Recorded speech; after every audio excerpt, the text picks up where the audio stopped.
Hi everyone and welcome to our discussion of Book 1, Proposition 14 of Euclid's Elements. Proposition 14. If with any straight line and at a point on it, two straight lines not lying on the same side, make the sum of the adjacent angles equal to two right angles. Then the two straight lines are in a straight line with one another. Proposition 14 is the converse of Proposition 13. There is indeed an accepted narrative of association between the initial line to the sum of the angles. At Proposition 13, our if clause describes the initial line as the common location of all the perpendicular and non-perpendicular lines which produce a lot of angles. Okay, and this description is now at the then clause of proposition 14. And here at proposition 14, our if clause describes the sum of the angles, and this description or parameter is the then clause of previously proven proposition 13. Okay, and in discussing the figure and the proof, here are our components. So we have the line segments in a line, so that's postulate number 2, and we also have proposition 13. Okay, and we also have the right angles being equal to one another, that's postulate 4, and of course, there will be some algebra for the lines, angles, and other components, so we'll be citing some common notions. Okay, now for the proof. So for the proving part, we'll be having the approach of proving by contradiction. So we will have a working hypothesis, let's name it letter B, hypothesis B, which is a negation or opposite to the proposition. Okay, so by presenting a scenario B, wherein the lines of the given angles do not stand on the same initial line, we will show that its end result or outcome presents an argument which do not make sense. Okay, so we have hypothesis A and hypothesis B. In the working hypothesis A, our given or the parameters, the statements would align to the proposition. And then hypothesis B will have some parameters that will not align or would contradict to the proposition. Okay, so in order for us to be guided on what will happen, for the framework of the proving part, the hypothesis A, okay, will align to both the if and the then clause. However, in proposition B, yes, it will align to the if clause of the proposition, but it will contradict the then clause. Okay, so now let's derive equations based on a given are based on the given and based from this figure. So let's discuss the given of hypothesis A. So here are our given items. So we have straight line, the terminal side AB here, the common side of two adjacent angles, and B being at the starting line. All right.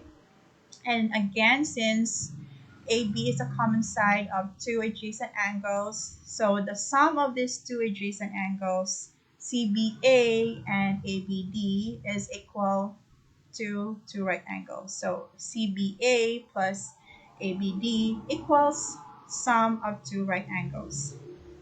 Now let's discuss our hypothesis B. So we have here BC and BD not lying on the same side or not on the same starting line. So in our hypothesis A, CB and BD are at the same line. Now in our working hypothesis B, look, CB and BE, okay, are not at the same line. Okay, I hope you can see that. So they are not at the same side, not on the same starting line. Okay.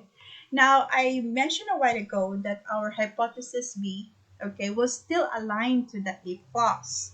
So if we will consider the adjacent angles with the common side AB, okay, then we can say that CBA, okay, I mean the sum of CBA and ABE, which are the two adjacent angles with the common side AB, is also equal to two right angles. So we have this equation then. CBA plus ABE equals sum of two right angles. Okay, so both hypothesis A and hypothesis B align to the A plus. Okay, now let's proceed to the then clause. Okay, so let's just focus on the contradiction, the point of contradiction.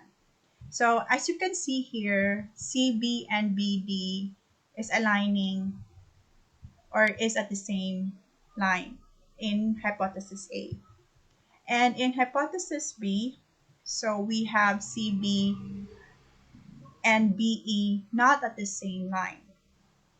And because of that, it is very obvious here that it created a subangle ABE, and that such subangle ABE is just a part of the whole angle ABD. Hence, using the common notion, the whole is greater than its parts, then we can say that ABE is less than ABD.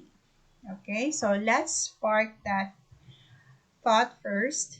Now, let's consider the two statements that we have derived based from the if clause of the proposition.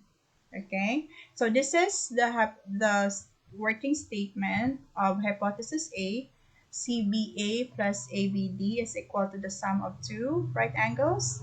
And we also have the working statement of hypothesis B, which aligns with the if clause of the proposition. So we have CBA plus ABE also equal to the sum of two right angles. So this is the common denominator, the common ground. Then we can say then that CBA plus ABE is equal to CBA plus ABD.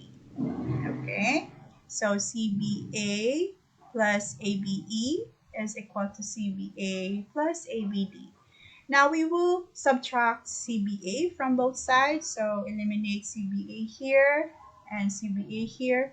So we have a new statement, ABE equal to ABD. However, we have discussed a while ago that the whole is bigger than its part. And because of having CB and BE not at the same line, it produces an angle ABE, which is just a part of ABD. Hence, ABE is less than ABD. And now we have two contradicting statements. We really cannot have ABE equals ABE and ABE less than ABD. It does not make sense at all. All right, which means that our working hypothesis B leads to a statement that do not make sense. And because of that, we can always say that when we have two adjacent angles with a common side AB and the sum is equal to two right angles, then the components of those two adjacent angles CBBD or CBBE, they should be standing at the same initial line. All right. So thank you so much for watching and listening, and stay safe.